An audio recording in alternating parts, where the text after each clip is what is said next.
Bonjour à toutes et à tous. Que vous soyez dirigeant, directeur, cadre, superviseur, préventeur ou employé sur des sites industriels, administratifs ou commerciaux, je vous souhaite la bienvenue sur la chaîne YouTube Culture Santé Sécurité. Comme je vous l'ai indiqué dans la première vidéo de la série, je voudrais vous partager 4 vidéos sur les outils les plus performants et donc les plus indispensables pour créer une culture santé-sécurité qui génère 0 accident, 0 maladie durablement et éthiquement. Il s'agit d'outils que j'ai expérimentés personnellement et que je n'ai cessé d'améliorer et que je continue d'améliorer avec un objectif: que les personnes rentrent à la maison sans blessure chaque jour pour profiter de la vie après le travail. Aujourd'hui, nous allons aborder le board de management santé-sécurité. Le board de management ou tableau de management est tiré de la méthodologie Lean Manufacturing fondée par Taishi Ohno, qui était membre exécutif de Toyota dans les années 50. La méthode Lean consiste à rechercher la performance en matière de sécurité, de productivité, de qualité, de délai et de coût grâce à l'amélioration continue et à l'élimination des gaspillages, tout ceci dans le but de créer de la valeur pour satisfaire le personnel et les clients. Le board de management, c'est un tableau accroché au mur, soit le mur d'une salle de réunion par exemple, soit d'un endroit spécifique comme un couloir de circulation. Les membres d'une équipe vont régulièrement se réunir devant le tableau à fréquence définie. Généralement, la rencontre s'effectue avec les membres de l'équipe debout devant le tableau pour conserver une dynamique d'action. Une personne de l'équipe va animer cette rencontre.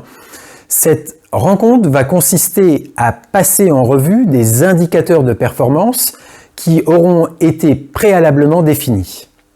Pendant cette rencontre, qui est généralement établie pour un temps déterminé, les indicateurs seront mis à jour, commentés, et des actions précises seront définies pour s'assurer que les indicateurs atteignent le niveau de performance préalablement établi. Lorsque j'étais jeune responsable santé et sécurité sur un site industriel, j'ai eu beaucoup d'appréhension lors de la mise en place de la démarche Lean, qui avait beaucoup de connotations négatives selon notre modèle franco-français. Cependant, je dois dire qu'après les formations des premiers consultants, j'y ai découvert des opportunités incroyables pour faire progresser la culture santé et sécurité d'une organisation. En effet, la démarche Lean incluait dans sa philosophie la santé et la sécurité comme le premier critère de revue des indicateurs. En gros, le message était le suivant: si vous n'êtes pas capable de gérer la santé et la sécurité de votre personnel en priorité, alors vous ne pourrez pas gérer efficacement le reste de vos activités. Un board de management est généralement composé de plusieurs parties, que l'on nomme en général SQDC. S pour la sécurité, et nous pouvons y rajouter le S de santé, Q pour la qualité, D pour le délivrable, C pour les coûts. Dans cette vidéo, je ne vais vous parler que de la partie S pour la partie santé-sécurité que j'ai longuement étudiée, testée et expérimentée. Sur la partie santé et sécurité du board de management, les meilleures pratiques que j'ai pu tester se composent en 4 grandes thématiques. La première thématique est la santé et sécurité. La deuxième thématique sont les indicateurs d'engagement visuels. La troisième thématique, les informations à communiquer. Et la quatrième thématique est le plan d'action. Dans mon livre « L'état d'esprit sécurité », j'y décris un modèle de structure selon ces thématiques que vous pouvez consulter page 127. Cependant, je suis très heureux de vous décrire chacune de ces parties dans cette vidéo. La première partie est la croix santé sécurité. Savez-vous que pour une entité, une équipe ou un site de 60 personnes qui a un accident de travail par an, il y a en moyenne une blessure mineure tous les 2 jours et 4 anomalies par jour. Il y a donc chaque jour 4 anomalies et une blessure mineure qui pourraient ou auraient pu engendrer un accident. Comment être informé de toutes ces anomalies et de pouvoir les résoudre pour éviter un accident? C'est là tout l'enjeu de la croix santé-sécurité. La croix santé et sécurité est découpée en cases qui représentent un jour. Il y a à l'intérieur de la croix 30 ou 31 jours selon les mois. Pour chaque jour, les questions les plus importantes à se poser sont: y a-t-il une personne de notre équipe qui s'est blessée? Est-ce qu'il y a eu un événement, une anomalie qui aurait pu générer une blessure ou un accident? Le résultat est affiché visuellement. La case de la journée de la croix est remplie en rouge si quelqu'un s'est blessé, en bleu si une anomalie a été remontée et en vert si rien n'est à signaler.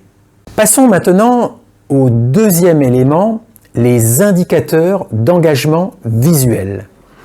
Les indicateurs d'engagement visuel, c'est la mise en évidence de sa contribution individuelle à la performance collective qui se caractérise par la mise en œuvre d'actions ou d'outils à une fréquence prédéfinie. Le board de management santé et sécurité fera apparaître par exemple un tableau avec le nom des personnes de chaque équipe. À la revue des indicateurs, chaque personne indiquera par exemple d'une couleur verte la réalisation de son action ou la mise en œuvre de son outil de manière efficace. De couleur orange, la mise en œuvre de l'outil de manière non pertinente ou non impactante. Et d'une couleur rouge, la non-réalisation de son action.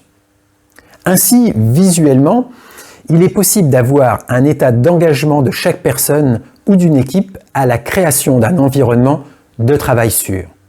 Le troisième élément du board de management santé et sécurité consiste à mettre en évidence les informations à communiquer les plus indispensables, les plus pertinentes au fonctionnement de l'équipe. En matière de santé et de sécurité, ces informations seront par exemple les retours d'expérience significatifs des accidents ou des presque-accidents du site ou du groupe, un résumé d'un dialogue santé et sécurité avec les leçons apprises, des bonnes pratiques, l'évaluation d'un danger.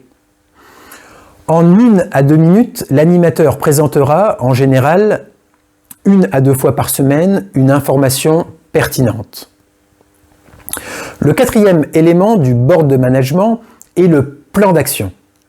En effet, le groupe, lors de ses interactions, va prendre des décisions.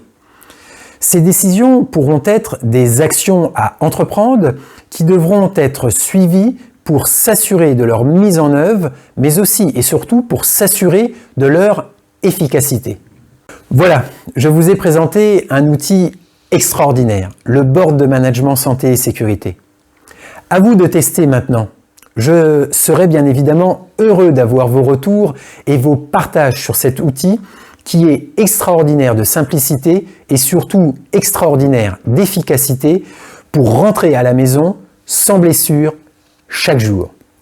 Si vous avez aimé cette vidéo, je vous invite à la partager avec vos proches, avec vos collègues, à la liker. N'hésitez pas aussi à laisser vos commentaires.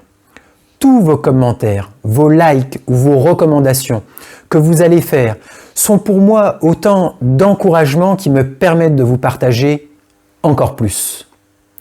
Si vous ne l'avez pas encore fait, je vous invite aussi à vous abonner à la chaîne Culture Santé et Sécurité.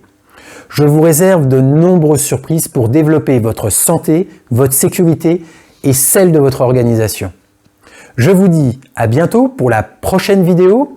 Je vous souhaite tout le meilleur. Prenez bien soin de vous, de votre famille et de vos collègues.